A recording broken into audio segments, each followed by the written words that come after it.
पांडवों का अज्ञातवास शुरू होने में कुछ समय शेष रह गया था। पांचों पांडव एवं द्रौपदी जंगल में छुपने का स्थान ढूंढ रहे थे। उधर शनिदेव की आकाश मंडल से पांडवों पर नजर पड़ी।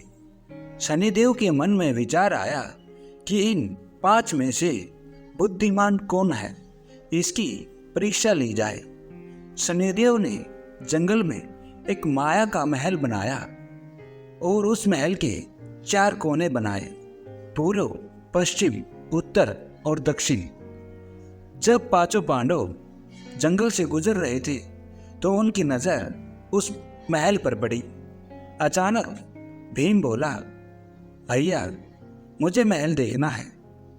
युधिष्ठिर ने कहा, ठीक है, जाकर देख लो, लेकिन जल्दी वापस आ जाना। भीम महल के द्वार पर पहुंचा। वहां शनिदेव दरबान के रूप में खड़े थे। भीम बोला, मुझे महल देखना है। शनिदेव ने कहा, महल में जाने की कुछ शर्तें हैं। वीडियो में आगे जाने से पहले कृपया करके इस वीडियो को लाइक और हमारे इस चैनल को सब्सक्राइब करना ना भूलें। महल में 4 कोने हैं, आप एक ही कोना देख सकते हैं। महल में जो देखोगे उसकी सार सहित व्याख्या करोगे। अगर व्याख्या न कर पाए तो हमेशा के लिए कैद कर लिए जाओगे। भीम ने कहा, मैं स्वीकार करता हूँ, ऐसा ही होगा। और वह महल के पूर्व छोर की ओर चला गया। वहां जाकर उसने अद्भुत पशु पक्षी और फूलों एवं फलों से लदे वृक्षों का नज़ारा देखा। थोड़ी आगे जाकर उन्होंने देखा कि 3 कुएं हैं, अगल बगल में छोटे कुएं और बीच में एक बड़ा कुआं है। बीच वाला बड़े कुएं में पानी का उफान आता है और दोनों छोटे खाली कुओं को भर देता है। फिर कुछ देर बाद दोनों छोटे कुओं में उफान आता है तो खाली पड़े बड़े कुएं को भर नहीं पाते। इस क्रिया को भीम कई बार देखते हैं पर समझ नहीं पाते और लौटकर दरबान के पास आ जाते हैं। दरबान उनसे पूछते हैं, आपने क्या देखा? भीम बोले, महाशय, मैंने पेड़ पौधे पशु पक्षी देखे, वो मैंने पहले कभी नहीं देखे थे, जो अजीब थे। पर एक बात मेरी समझ में नहीं आई, छोटे कुएं पानी से भर जाते हैं पर बड़ा कुआं नहीं भरता, ऐसा क्यों? दरबान बोले, आप शर्त के अनुसार बंदी हो गए हैं और बंदी घर में बैठा दिए जाते हैं।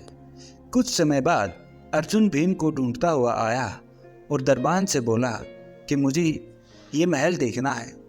दरबान ने शर्त बता दी और अर्जुन पश्चिम वाले छोर की तरफ चले गए।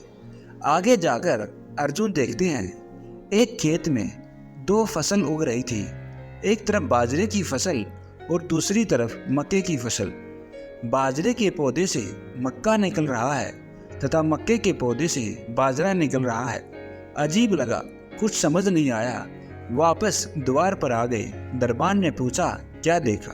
अर्जुन बोले, महाशय, सब कुछ देखा पर बाजरा और मक्के की बात समझ में नहीं आई। दरबान ने कहा, शर्त के अनुसार आप बंदी हैं। कुछ समय बाद नकुल आया और बोला, मुझे भी यह महल देखना है। दरबान ने उन्हें भी सारी शर्तें समझा दी। नकुल उत्तर दिशा की ओर चले गए और उसने वहाँ देखा बहुत सारी सफ़ेद गायें जब उन्हें भूख लगती है तो अपनी छोटी बच्चियों का दूध पीती हैं। उसे कुछ समझ नहीं आया और द्वार पर वापस आ गए। दरबान ने पूछा, क्या देखा? नकुल बोला, महाशय, गायें बच्चियों का दूध पीती हैं, यह समझ नहीं आया, तब उसे भी बंदी बना लिया गया। कुछ समय बाद सहदेव आए और बोले कि मुझे भी यह महल देखना है और वह दक्षिण दिशा की ओर चले गए। अंतिम कोना देखने के बाद उन्होंने क्या देखा? वहां पर एक सोने की बड़ी शिला एक चांदी के सिक्कों पर टिकी हुई डगमगा रही है पर गिर नहीं रही, छूने पर भी वैसे ही रहती है। समझ नहीं आया। वह वापस द्वार पर आया और बोला, सोने की शिला की बात समझ में नहीं आई।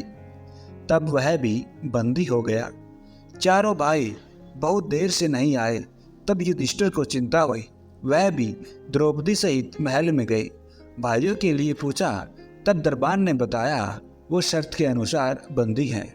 युधिष्ठिर बोला, भीम तुमने क्या देखा? भीम ने कुएं के बारे में बताया। तब युधिष्ठिर ने कहा, यह कलयुग में होने वाला है। एक बाप दो बेटों का पेट तो भर देगा, परंतु दो बेटे मिलकर एक बाप का पेट नहीं भर पाएंगे। और भीम को छोड़ दिया गया।